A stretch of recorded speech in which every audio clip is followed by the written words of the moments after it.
Welcome back to SquawkBox. President Trump saying he has no plans to fire Fed Chair Jay Powell, though he has been toying quite publicly with that idea. Senator Elizabeth Warren has been defending the chairman's role at the FOMC, and Senator Warren joins us this morning. She is the lead Democrat on the Banking Committee. Good morning to you. We just had a guest on in Kevin Warsh, someone who folks have speculated about potentially taking that job.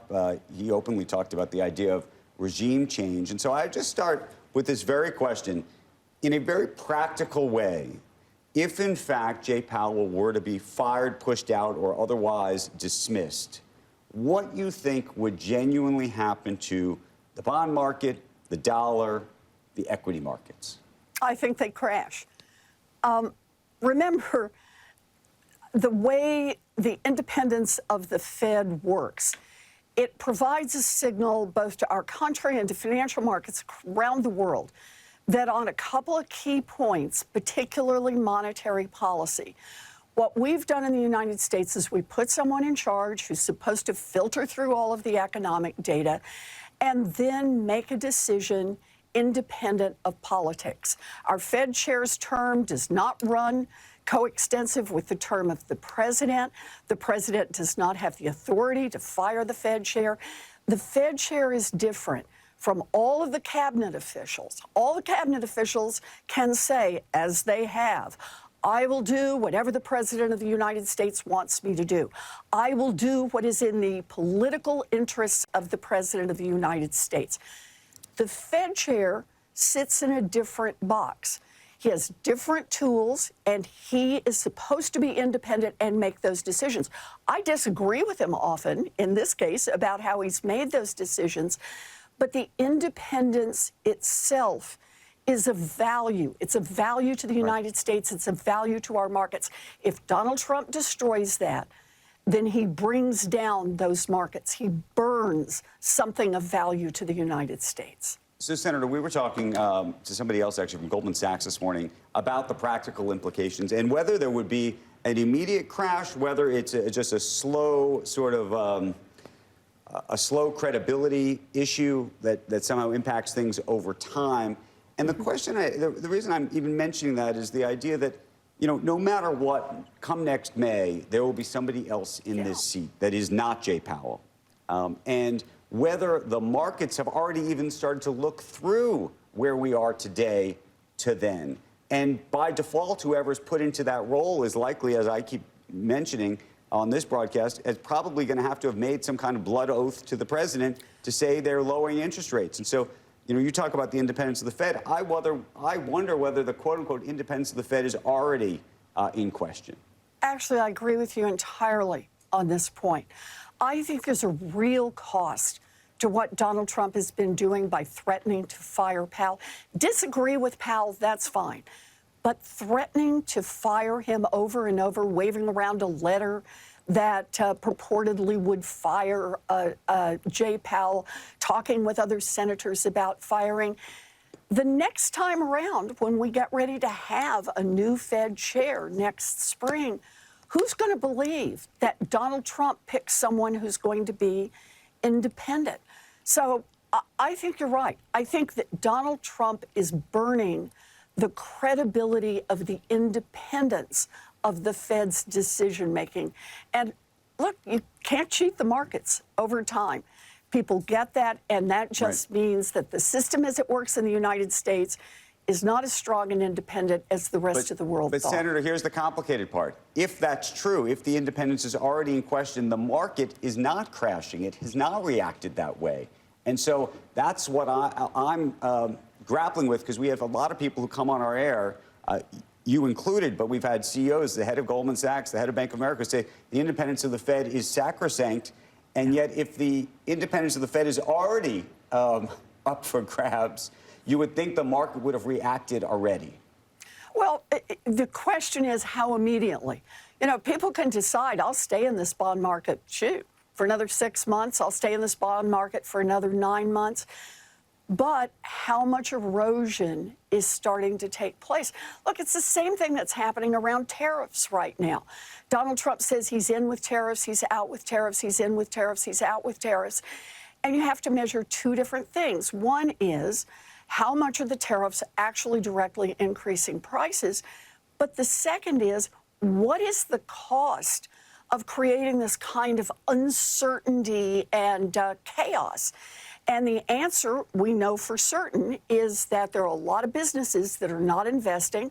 Who's going to build a factory? Who's going to buy expensive equipment? Who's going to train up a workforce when you don't know what your inputs are going to cost because you don't even have a sense of what the tariffs are going to look like or whether you're going to get dinged when you try to ship this stuff overseas? Plus, Powell himself said he would have lowered interest rates last February, but for the fact of Donald Trump's tariff chaos. So that means here in America that people who have credit cards and who have car loans and any other kind of consumer credit have been paying more for 6 months now because of one human being, Donald Trump, and the chaos he causes. Markets force an adjustment for chaos. Right. Yeah. He is one human being. He's President of the United States, Senator. Last time, can I talk about this mayoral race again? Because last time I asked you about Mamdani, the candidate, and you didn't endorse him, I don't think, but you said some positive things about a lot of the issues facing New Yorkers and how he might address some of those aspirationally. I've characterized some of the response from Democrats that since they see the inevitability of it, they're twisting themselves into pretzels to try and make it look okay for this guy. I asked Josh Gottheimer earlier, the congressman, about that. Here's what he had to say. Just give this a listen. You'll hear no ambiguity out of my mouth. We do not need a job-killing socialist. We don't need a job-killing socialist who wants to raise taxes and supports anti-Semitic rhetoric, right? In a city with the highest taxes in the country and the largest Jewish population in the country. I don't get it. That's not what we need. Could you just, I don't know, expand on what you said last time about whether this is good for the Democratic Party? It seems like it got pushed pretty far left for the taste of the rest of the country in recent years, and this just goes further. Is this the right time to take it even further left? Look, Mamdani ran a grassroots campaign. He went to the people of New York City and he said, I get what's happening. And we need to run this city so that it works better financially for you. And here are some ideas I have, some new ideas I have about how to do that. I want to make city government work better for you. I think the idea that if you want to run a food truck, instead of paying $400 to the city, you got to pay $20,000 to some middleman because the city can't get itself organized just to issue those $400 certificates so that you can operate. And people said, hey, I hear that. And I like that. And he pointed out that if we did that, or if they did that, you could actually lower the cost of the food that's sold at those food trucks. He said, we've got a problem with entire food deserts where people can't get access to grocery stores. Said, I'd like to take a look at whether or not we can have some kind of, like we do on military bases, you have some kind of support from the city government that says we're going to get some food grocery stores in areas that right now are food deserts. And by the way, it's a new and fresh plan for New York City, but it's been tried in other cities around the country and has had some real successes. So what I hear Mamdani saying is, I want to try things to make it work for working families. And you know what? This is how democracy works. A lot of people in New York City said, that sounds good to me. I'd rather try that than any of the other alternatives available to me. Hey, I Senator, support that. What do you think of he was asked repeatedly to condemn, or whether he would condemn this phrase, globalize the intifada. Obviously, there are a lot of Jews, I'm Jewish, live in New York City. A lot of folks concerned about his inability or unwillingness to condemn that phrase. How do you feel about that phrase? Look, it's not something I would say, and I think he has said that he will not say it. He will discourage others from saying it. Would you condemn it yourself? Look, I don't do that. I'm not in any part of that. But You don't what condemn the want- phrase? No, of course I do. Look, this is not the way we should talk. If this encourages violence in any way, then I am opposed to it. I am a no violence person. I think it's a very, very bad idea. But let's be clear. Mamdani ran this race because he said, I can make government work better for families on the ground. I'm willing to try new ideas to bring down costs for people who live in New York City.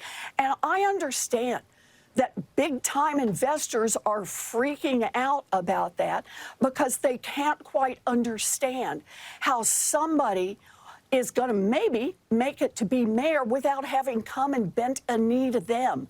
But that's not what he did. He went directly to the people. He told them what he wanted to do. I think he's going to do it. As a New Yorker and somebody who does talk to a lot of the people you're describing, the thing that I keep hearing over and over again, frankly, starts with the concerns about anti-Semitism in New York and an unwillingness to really come out vocally and condemn and actually use the word condemn. In fact, I would argue some of our viewers probably would like you to... Can I say it for you right now? I condemn violence. Right. I condemn those who encourage violence.